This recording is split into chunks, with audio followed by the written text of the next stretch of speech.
إزاي تقسّط عن طريق فرصة؟ أول حاجة هتختار المنتج اللي عايز تشتريه وتضغط عليه. بعد كده اضغط على أضف إلى السلة. دلوقتي اضغط على علامة السلة. وبعدين اضغط على إتمام عملية الشراء. بعدها هتدخّل عنوان الشحن وتضغط على التالي. في الخطوة دي هتختار تقسيط مع شركات التمويل. ومنها هتعلّم على فرصة. وبعدين علّم على الشروط والأحكام. اضغط على إتمام عملية الشراء واستنى شوية.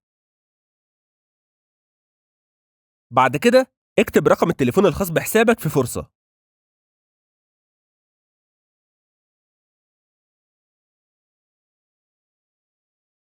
اختار خطة التقسيط المناسبة ليك. وبعدين علّم على تأكيد.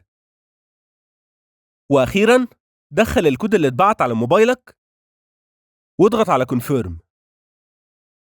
وبكده تكون العملية تمت بنجاح مع موبايل مصر.